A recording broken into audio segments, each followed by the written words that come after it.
जी हाँ दोस्तों, मोदी सरकार की चुप्पी का खामियाजा भुगतेंगे मुस्लिम देश में रहने वाले भारतीय। भारतीय जनता पार्टी के मंत्री को मुस्लिम देश ने दी खुली चेतावनी। तो वहीं असदुद्दीन ओवैसी ने मोदी सरकार पर साधा निशाना, मुस्लिमों से की बड़ी अपील। तो वहीं राहुल गांधी का केंद्र सरकार पर वार, कहा झुंझलाहट और नफरत छोड़ दिहाड़ी मजदूरों की चिंता करे मोदी सरकार। अगर आप भी गोदी मीडिया का विरोध करते हैं तो लाइक कीजिए इस वीडियो को, चैनल को सब्सक्राइब करने के बाद घंटी को बजाना बिल्कुल ना भूलें। बढ़ते हैं पहली खबर की तरफ, जहां मोदी सरकार की चुप्पी का खामियाजा भुगतेंगे मुस्लिम देशों में रहने वाले भारतीय। भाजपा मंत्री के बयान पर मुस्लिम देश ने दी खुली चेतावनी। दरअसल भारत ने मुसलमानों के खिलाफ बढ़ते भेदभाव को देखते हुए भारतीय जनता पार्टी के मंत्री मुख्तार अब्बास नकवी ने ओआईसी संगठन के सवाल का जवाब देते हुए, जिसमें ओआईसी संगठन ने मोदी सरकार से अपील की थी कि मुसलमानों के खिलाफ जो भेदभाव किया जा रहा है उसको रोकना चाहिए। इसके बाद ओआईसी ने कहा था मुसलमानों के खिलाफ नफरत फैलाने के काम को अंजाम देने के लिए भारतीय मीडिया का एक वर्ग भी जिम्मेदार है। ऐसे में भारतीय जनता पार्टी के मंत्री मुख्तार अब्बास नकवी वीडियो कॉन्फ्रेंसिंग के माध्यम से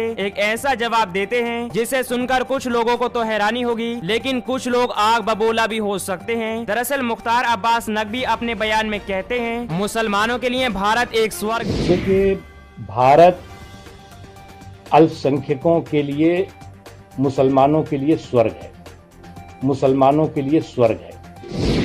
भारतीय जनता पार्टी के मंत्री मुख्तार अब्बास नकवी कहते हैं कि भारत अभी भी मुसलमानों के लिए स्वर्ग है। इस बयान के आने के बाद यूएई जबरदस्त भड़क उठा। भारतीय सरकार को इसका कड़वा जवाब भी दिया, लेकिन उससे पहले भारतीय जनता पार्टी के मंत्री मुख्तार अब्बास नकवी के बयान की सच्चाई जानते हैं।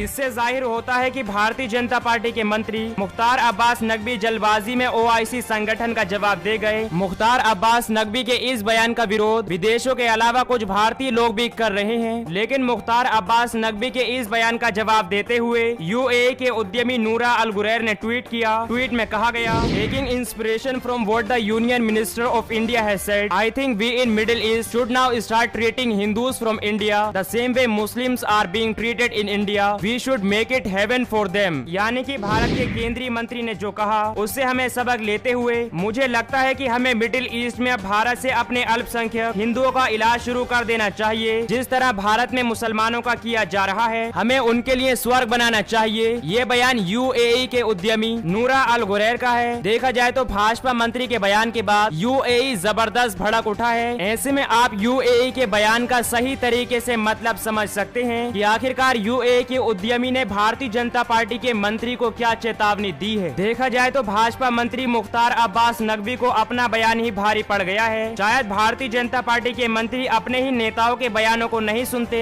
इसी वजह से उन्होंने ये बयान दिया। लेकिन अब यूएई ने भारतीय जनता पार्टी के मंत्री को खुला जवाब दिया, जिसने भाजपा सरकार के होश उड़ा दिए हैं। हालांकि ओआईसी के मुताबिक भारतीय मीडिया का एक वर्ग भी मुसलमानों के खिलाफ नफरत और भेदभाव करता हुआ नजर आ रहा है। मैं आपकी ये बेवकूफों जैसी बात सुनना नहीं चाहता। जितने इंटरनेशनल लोग आप दूसरों की सुनिए। ये धर्म के नाम पर कोरोना फैला रहे हो आप लोग। जो आप चिल्लाइए मत। सीधी तरह से बात कर रहा हूँ, अच्छी तरह से बात कर रहा हूँ। आवाज कम, आवाज कम। आप इनको चुप करिए। आवाज कम, भाई साहब, मैं आवाज कम। बात कर सकते हैं। आपका छोटा आवाज कम, आप मेरी बात सुनिए। आवाज कम। वायरस जो है किसी की जात, छोटा भाई नहीं हूँ ना, मैं तुम्हारा बड़ा भाई हूँ। आवाज कम। लेकिन इसके बाद भी भारतीय जनता पार्टी सरकार कोई कार्रवाई नहीं करती। इसके बाद संयुक्त अरब अमीरात में भारतीय राजदूत पवन ने 20 अप्रैल को ट्वीट किया, भारत और यूएई हर मामले में भेदभाव रहित मूल्यों को मानने वाले हैं। भेदभाव हमारे नैतिक कानून के खिलाफ है। ऐसे में यूएई में रहने वाले भारतीयों को हमेशा ध्यान रखना चाहिए। दरअसल ये बयान इस वजह से आया क्योंकि कुछ भारतीय मुस्लिम देशों में बैठकर वहां के मुसलमानों पर नफरत फैलाने का काम कर रहे हैं। इस वक्त अरब देशों से भारतीय सरकार को मुश्किलों का सामना करना पड़ रहा है। देखा जाए तो भारतीय जनता पार्टी के कुछ भक्त और नेता ऐसा बयान देते हैं जिससे नफरत फैलाने का काम किया जा सके। पिछले कई दिनों से अरब के देश मोदी सरकार को चेतावनी दे रहे हैं कि इन नेताओं के खिलाफ कार्रवाई करनी चाहिए, लेकिन भारतीय जनता पार्टी के मंत्री मुख्तार अब्बास नकवी इसका जवाब देते हुए कहते हैं कि मुसलमानों के लिए भारत एक स्वर्ग है और ये बयान देना भारतीय जनता पार्टी के मंत्री को भारी पड़ चुका है। देखा जाए तो भारतीय लोग ऐसा ही नफरत फैलाने का काम जारी रखते हैं तो खाड़ी में रहने वाले 80 लाख से 1 करोड़ लोग अपनी नौकरी गंवा सकते हैं। ऐसे में कई मामले सामने आ चुके हैं जिसमें भारतीय लोगों को खुली चेतावनी दी जा रही है, अगर आप नफरत फैलाने का काम करते हैं तो आपको देश से बाहर कर दिया जाएगा। लेकिन इसके बाद भी भारतीय जनता पार्टी सरकार इस भेदभाव को खत्म करने के लिए कोई भी कदम नहीं उठा रही है। देखा जाए तो भारत में हिंदू मुस्लिम में भेदभाव वायरस संकट के बीच भी तेजी से बढ़ता हुआ नजर आ रहा है। इसी के मद्देनजर मुस्लिम देशों में काफी गुस्सा है और वे लगातार केंद्र सरकार से अपील कर रहे हैं मुसलमानों के खिलाफ भेदभाव को रोकना चाहिए। बढ़ते हैं अगली खबर की तरफ, जहां असदुद्दीन ओवैसी ने मोदी सरकार पर साधा निशाना, मुस्लिमों से प्लाज्मा डोनेट करने की अपील। दरअसल वायरस संकट और लॉकडाउन को लेकर हैदराबाद से सांसद असदुद्दीन ओवैसी ने केंद्र सरकार और प्रधानमंत्री नरेंद्र मोदी पर निशाना साधा। रमजान की शुरुआत पर लोगों को संबोधित करते हुए असदुद्दीन ओवैसी ने प्रवासी मजदूरों का मुद्दा उठाया। ओवैसी ने कहा कि अगर पीएम मोदी और केंद्र सरकार ने मजदूरों को राहत पैकेज दे दिया है तो वे सड़कों पर क्यों हैं? ओवैसी ने 12 साल की आदिवासी बच्ची की जान गंवाने का मामला उठाया। बच्ची की लाश उसके घर से कई किलोमीटर दूर मिली। साथ ही गुरुग्राम में मजदूर की आत्महत्या पर भी सवाल उठाए जा रहे हैं। इसके अलावा असदुद्दीन ओवैसी ने मुस्लिम भाइयों से अपील की है कि वायरस जंग से लड़ रहे लोगों की जान बचाने के लिए मुस्लिम आगे आए और रेड क्रॉस सोसाइटी में जाकर प्लाज्मा या ब्लड को डोनेट करें। खास तौर पर वही लोग आगे आए जो ठीक हो चुके हैं। इसके जरिए कई लोगों की जान बचाई जा सकती है। इससे पहले मोदी सरकार पर निशाना साधते हुए कहा, भारतीय जनता पार्टी के प्रचारकों को मालूम होना चाहिए कि वे व्हाट्सएप फॉरवर्ड के जरिए वायरस को नहीं हरा सकते।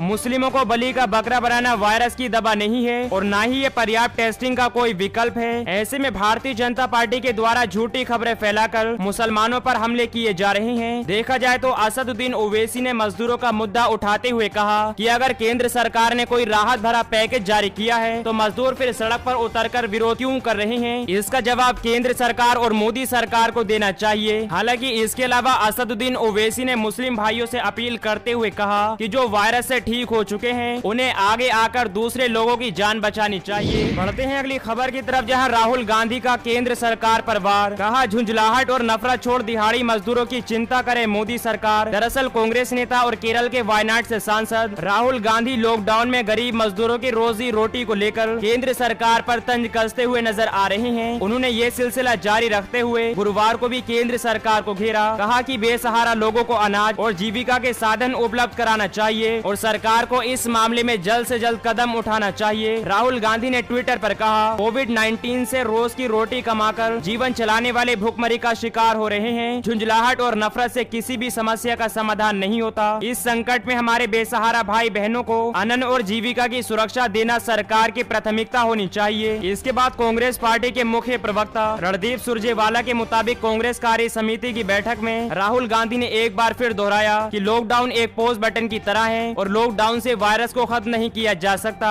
राहुल गांधी ने कहा कि केंद्र सरकार को जांच बढ़ानी चाहिए, तभी इस वायरस को खत्म किया जा सकता है। इसके बाद राहुल गांधी ने कहा, प्रवासी कामगारों के मुद्दे को पहली प्राथमिकता के तौर पर हल करने की जरूरत है। बढ़ते हैं अगली खबर की तरफ, जहां ममता बनर्जी सरकार ने राज्यपाल को लिया आड़े हाथ, पत्र लिखकर कहा कि कामकाज में लगातार हस्तक्षेप कर रहे हैं। दरअसल पश्चिम बंगाल की मुख्यमंत्री ममता बनर्जी और राज्यपाल जगदीप धनखड़ के बीच कई दिनों से वायरस को लेकर विवाद चल रहा है, लेकिन इसी बीच मुख्यमंत्री ममता बनर्जी ने 7 पेज का एक पत्र लिखा जिसमें उन्होंने राज्यपाल की कड़ी निंदा की। ममता बनर्जी ने राज्यपाल जगदीप धनखड़ पर आरोप लगाते हुए कहा, राज्य प्रशासन के कामकाज में राज्यपाल लगातार हस्तक्षेप कर रहे हैं और उनसे कहा कि वे फैसला करें कि संवैधानिक धर्म की सीमा रेखा किसने लांघी की है। राज्यपाल को 7 पन्ने के कड़े शब्दों में लिखे पत्र में ममता बनर्जी ने कहा, राज्यपाल भूल चुके हैं कि मैं एक गौरवशाली भारतीय राज्य के निर्वाचित मुख्यमंत्री हूँ, जबकि वे नियुक्त किए गए हैं। इसके बाद ममता बनर्जी ने कहा, ये आपको फैसला करना है कि किसने संवैधानिक धर्म का उल्लंघन किया और संवैधानिक पद अधिकार कार्यों में किसने मर्यादा के मूल नियमों का उल्लंघन किया। देखा जाए तो इससे पहले राज्यपाल लगातार ममता बनर्जी पर निशाना साध रहे थे और उनके मंत्री और सरकारी कर्मचारियों के कामों को लेकर हमला कर रहे थे। इसी के बाद ममता बनर्जी ने राज्यपाल जगदीप धनखड़ पर निशाना साधा। उन्होंने कहा कि वे लगातार राज्य सरकार की कामकाज में हस्तक्षेप कर रहे हैं। इसके बाद राज्य सरकार ने वायरस महामारी का मुकाबला करने को लेकर पश्चिम बंगाल में ICMR और WHO के नियमों का पालन नहीं किए जाने के आरोप में एक याचिका का हलफनामा कलकत्ता हाईकोर्ट में दाखिल किया। हालांकि इस दौरान राज्य सरकार ने अनुरोध कर बेंच ने इस जनहित याचिका की सुनवाई को 28 अप्रैल तक स्थगित कर दिया है। बढ़ते हैं अगली खबर की तरफ, जहां पटना हाई कोर्ट ने कोटा से बच्चों को बिहार लाने के मामले में नीतीश कुमार से किया जवाब तलब। 27 अप्रैल को की जाएगी सुनवाई। दरअसल पटना हाई कोर्ट ने राजस्थान के कोटा में पढ़ रही छात्रों को बिहार लाने के मामले में राज्य सरकार से जवाब तलब किया। न्यायमूर्ति हेमंत कुमार श्रीवास्तव तथा न्यायमूर्ति राजनेता कुमार मिश्रा की खंडपीठ ने गुरुवार को वीडियो कॉन्फ्रेंसिंग के जरिए मामले की सुनवाई की। पटना हाई कोर्ट को बताया गया कि आवेदक वकील की पुत्री कोटा में फंसी हुई है। आवेदक पवन कुमार पटना हाई कोर्ट में वकालत करते हैं। उन्होंने अपनी अर्जी में कहा कि उनकी बेटी कोटा में पढ़ती है। लॉकडाउन में उसे काफी परेशानियां आ रही हैं। इससे जाहिर होता है कि जो भी बच्चे कोटा में पढ़ रहे हैं, लॉकडाउन के इस दौरान उन्हें काफी परेशानियों का सामना करना पड़ रहा है। इसी मामले को देखते हुए ये मामला पटना हाई कोर्ट में पहुंच चुका है। पटना हाई कोर्ट से कहा गया, जिस प्रकार उत्तर प्रदेश, मध्य प्रदेश सहित अन्य राज्यों की सरकारें कोटा में पढ़ने वाले अपने राज्य के बच्चों को वापस लाईं, उसी प्रकार राज्य सरकार को भी यहाँ के बच्चों को वापस लाना चाहिए। यहाँ तक कि बिहार विधानसभा के एक सदस्य अनिल सिंह ने नवादा सदर के आदेश अनुसार अपनी बेटी को कोटा से बिहार ले आए। इसी मामले को देखते हुए बिहार में राजनीतिक माहौल काफी गर्मा चुका है और ऐसे में अब ये मामला हाई कोर्ट तक पहुँच गया। हाई कोर्ट ने वीडियो कॉन्फ्रेंसिंग के जरिए सुनवाई करते हुए नीतीश कुमार सरकार से जवाब तलब किया और इस मामले की अगली सुनवाई 27 अप्रैल को की जाएगी।